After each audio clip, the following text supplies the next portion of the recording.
Assalamualaikum warahmatullahi wabarakatuh. Bertemu kembali bersama saya Cikgu Matun dalam mata pelajaran Geografi. Saya dari SMK Layang-Layang Kiri akan sama-sama kamu untuk mendalami bab 6 pemeliharaan dan pemeliharaan tumbuh-tumbuhan semula jadi dan kehidupan liar. Dalam perjumpaan kita kali ini, kita akan memfokuskan kepada dua standard pembelajaran iaitu 6.4 menjelaskan melalui contoh usaha pemeliharaan tumbuh-tumbuhan semula jadi dan hidupan liar di dunia, dan yang kedua 6.5 menjelaskan melalui contoh pemeliharaan tumbuh-tumbuhan semula jadi dan hidupan liar di dunia. Jom kita lihat standard pembelajaran yang pertama iaitu usaha pemeliharaan tumbuh-tumbuhan semula jadi dan hidupan liar di dunia. Kalau kamu lihat pada rajah yang cikgu beri ini, ada enam usaha pemeliharaan yang telah diadakan di Malaysia. Yang mana yang pertama sekali ialah penguatkuasaan undang-undang. Penguasaan undang-undang. Yang kedua, penilaian impak alam sekitar atau biasa kita sebut dengan EIA. Yang ketiga, penguartaan taman negara. Penguartaan taman negara dan hutan simpan. Yang keempat, kempen kesedaran alam sekitar. Dan langkah pemeliharaan yang terakhir adalah melalui pendidikan alam sekitar. Baiklah murid-murid, jom kita lihat langkah pemeliharaan melalui penguatkuasaan undang-undang di Malaysia yang dijalankan. Terdapat 3 langkah. Yang pertama adalah melalui Akta Perhutanan Negara 1984. Melalui akta ini telah mewujudkan hutan simpan kekal. Di hutan simpan kekal, larangan mengambil hasil hutan dari kawasan hutan simpan kekal. Andai kata ada pembalak haram yang menceroboh kawasan tersebut, maka denda maksimumnya adalah sebanyak RM500,000 dan penjara minimum 1 tahun ataupun tidak melebihi 20 tahun. Yang kedua adalah melalui Akta Pemeliharaan Hidupan Liar 2010. Melalui akta ini, ianya berfungsi untuk mengeluarkan lesen untuk permohonan memburu haiwan. Selain itu, akta ini juga telah mengisytiharkan Reserve Hidupan Liar dan Kawasan Perlindungan Hidupan Liar. Pemburu-pemburu haram yang memburu tanpa lesen akan dikenakan denda RM tidak melebihi RM500,000 atau dipenjara tidak melebihi 2 tahun atau kedua-duanya sekali. Seterusnya, langkah penguatkuasaan undang-undang yang ketiga ialah melalui Akta Kualiti Alam Sekeliling 1974 pindaan 1985. Melalui akta ini telah mewartakan taman negara dan taman laut sebagai kawasan pemeliharaan. Kepada pesalah yang telah merosakkan dan mencemarkan sumber alam akan dikenakan denda tidak melebihi RM20,000 atau penjara tidak melebihi 2 tahun atau kedua-duanya sekali. Langkah pemeliharaan yang kedua yang dijalankan di Malaysia ialah penilaian impak alam sekitar EIA. Murid-murid, EIA ini mula dikuatkuasakan di Malaysia pada 1 April 1998. Tujuan EIA dijalankan adalah untuk meramal atau menjangkakan kesan projek ataupun pembangunan ke atas alam sekitar. Antara aktiviti yang memerlukan laporan EIA ialah pembalakan ataupun pertanian yang melebihi kawasan 500 hektar. Yang kedua, pembinaan empangan hidroelektrik yang mana keluasannya melebihi menjangkau 400 hektar serta kesan pembinaan lebuh raya dan lapangan terbang.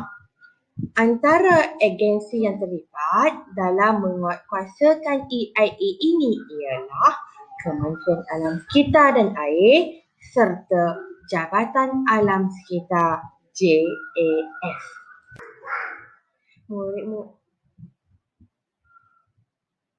Murid-murid, langkah yang ketiga, pemeliharaan tumbuh-tumbuhan semula jadi dan hidupan liar adalah melalui perwartaan taman negara dan hutan simpan. Tujuan pewartaan taman negara dan hutan simpan ini dilakukan di Malaysia adalah untuk melindungi habitat semula jadi, flora dan fauna serta menghalang daripada aktiviti pencerobohan yang mengganggu ekosistemnya. Contoh taman negara yang telah wujud di Malaysia ialah Taman Negara Pulau Pinang, Taman Negara Endau Rompin, Johor, Taman Negara Tanjung Datu Sarawak dan Taman Negara Tunku Abdul Rahman ataupun Taman Laut di Sabah.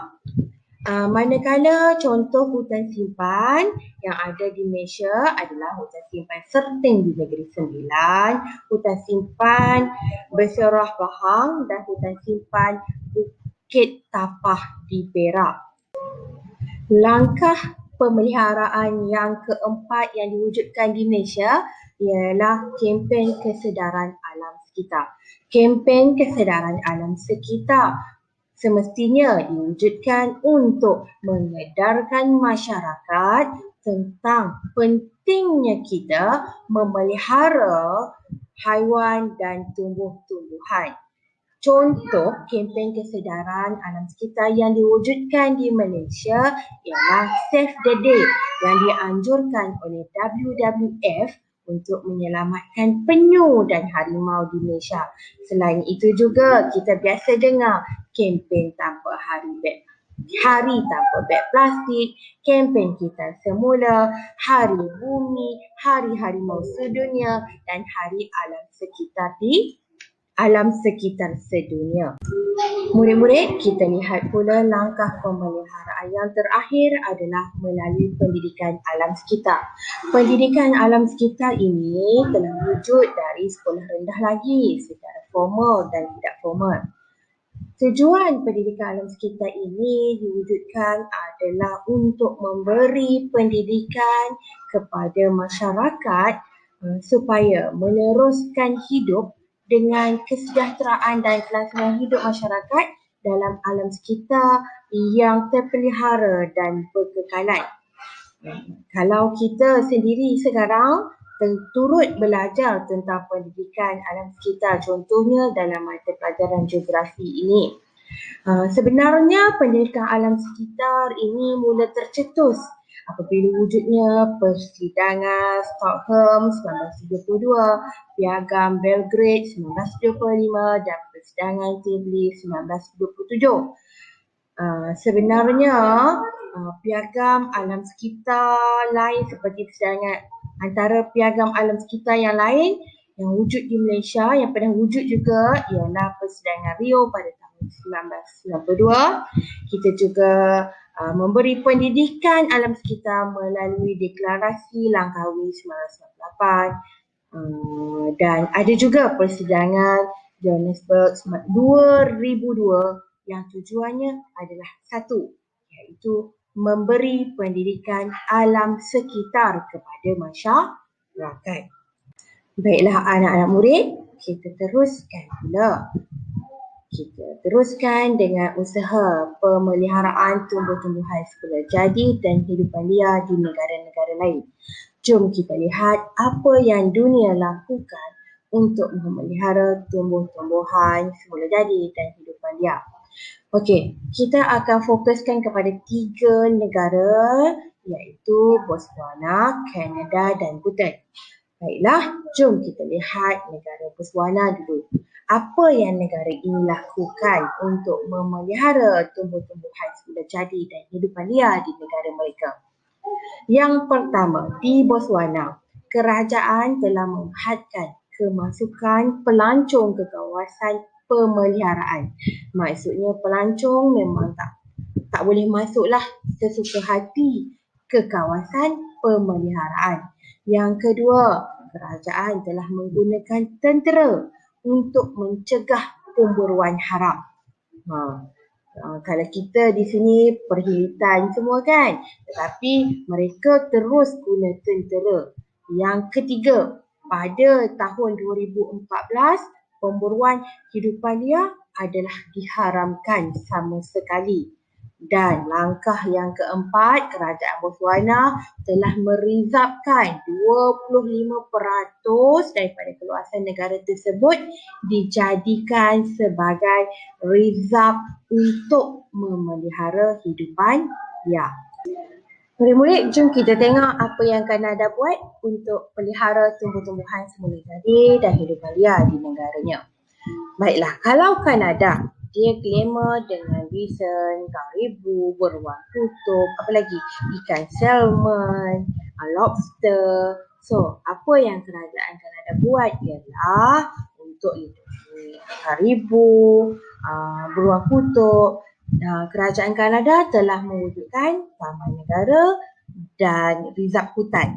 Yang kedua, sebarang pemburuan haiwan secara komersial adalah diharamkan.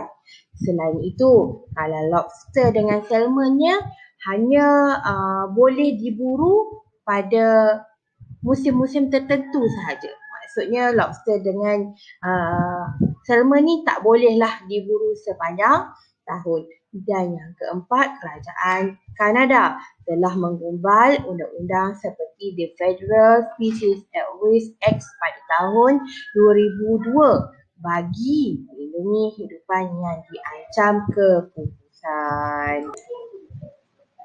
Murid-murid, kita teruskan dengan melihat apa yang negara Bhutan buat untuk memelihara tumbuh-tumbuhan semula jadi dan hidupan liar. Negara Bhutan ni kan, dia telah menetapkan 60% daripada tanah negara itu mesti dilitupi hutan. Hanya 40% sahaja boleh dimajukan. Selain itu, kerajaan telah menetapkan 5 juta hektar dijadikan sebagai kawasan perlindungan kepada haiwan-haiwan yang diancam kepupusan seperti harimau bengal, harimau salji, gajah dan bangau hitam.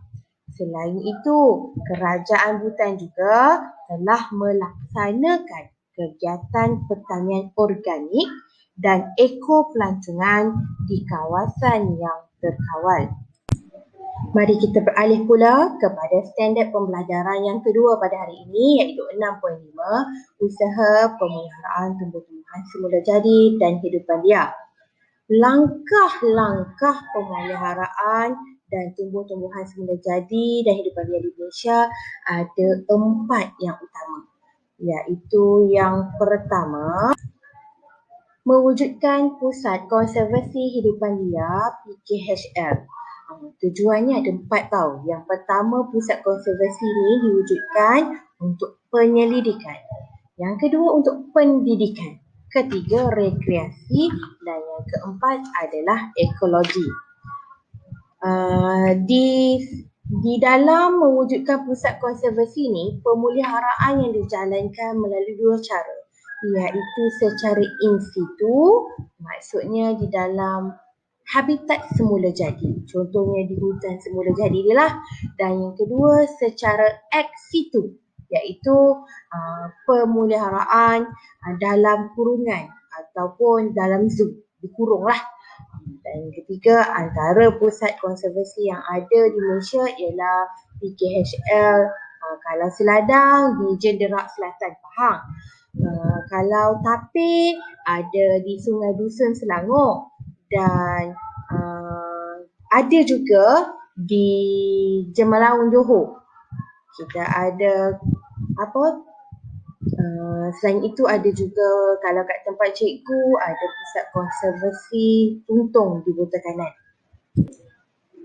Langkah pemeliharaan yang kedua adalah memindahkan hidupan liar ke tempat baru. Ini biasanya apabila wujudnya konflik lah antara haiwan dan pembangunan. Maksudnya kita nak majukan sesuatu kawasan tu, terpaksa memajukan kawasan tu. Maka apa yang kita kena buat untuk melindungi, untuk pemeliharaan tumbuh-tumbuhan jadi atau haiwan tersebut ialah kita terpaksa pindahkan hidupan liar tu ke tempat baru. Contohnya lah, semasa kita negara ingin membina empangan kenyir di Terengganu, maka banyak gajah-gajah ni dipindahkan ke habitat baru. Siapa yang buat kerja-kerja pindahkan ni? Semestinya perkhidmatan. Langkah pemeliharaan yang ketiga murid-murid ialah membaik pulih habitat asal haiwan. Habitat asal haiwan, hidupan liar yang terjejas, yang telah rosak, musnah, lagi kita tengok dah tak sesuai sangat, kita pulihkan, kita repair dia. Sebagai contoh, usaha baik pulih habitat asal ni ialah kita baik pulih habitat burung yang ada di Kuala Gula, Perak dan Taman Alam Kuala Selangor. Langkah pemeliharaan yang terakhir yang dijalankan di Malaysia ialah melakukan penghutanan semula dan ladang hutan. Maksud penghutanan semula ini ialah kawasan hutan yang telah ditebang akan ditanam dengan pokok yang baharu seperti pokok akasia, pokok sentang. Kenapa pokok-pokok ni dipilih? Kerana pokok ini boleh membesar dengan cepat. Contohnya pada tahun 2012, sebanyak 226,000 ladang hutan telah diwujudkan di negeri Sabah. Murid-murid, kita pergi pula usaha pemeliharaan tumbuh-tumbuhan semula jadi dan hidupan liar di negara-negara lain. Jom kali ini kita akan memfokuskan kepada 3 negara di dunia yang telah berjaya melakukan pemeliharaan. Okey, yang pertama sekali kita akan lihat Sweden. Sweden, apa yang Sweden buat? Sweden ni merupakan negara Eropah yang berjaya mengekalkan kawasan hutan yang paling luas. Sebab apa? Sebab agensi hutan Sweden ni dia merupakan badan awam yang bertanggungjawab untuk memastikan pelaksanaan Akta Perhutanan Sweden. Akta Perhutanan Sweden ni dia bertujuan untuk memastikan pengeluaran hasil hutan tu kekal, maintain sambil melindungi biodiversity. Belit-belit dah cikgu. Okey, seterusnya melalui Akta Perhutanan Sweden juga mana-mana agensi hutan swasta yang telah bersihkan kawasan hutan, maksudnya dia tebang pokok, dia wajib tanam semula. Mana-mana agensi swasta yang dah clearkan hutan tu, dia wajib tanam semula. Baiklah, kita lihat pula negara China. Apa yang China buat? China ni pada tahun 1990-an, di negara ini telah hilang sebanyak 8 juta hektar hutan.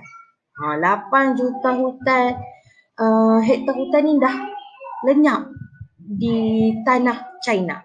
Tetapi pada tahun 2000 hingga 2005, negara China ni berjaya mengembalikan sebanyak 5 juta hektar hutan di negara tersebut. Apa yang negara ni buat ialah dia buat program pemulihan hutan asli, NFCP. untuk melestarikan hutan semula jadi dengan melarang aktiviti pembalakan dan penanaman hutan dengan insentif, maksudnya semakin giatlah kepada perusahaan hutan. Dan yang ketiga, kita lihat pula negara Kenya. Kenya ni dia buat Green Heart of Africa. Ditubuhkan untuk memacu perubahan ketara dan mampan.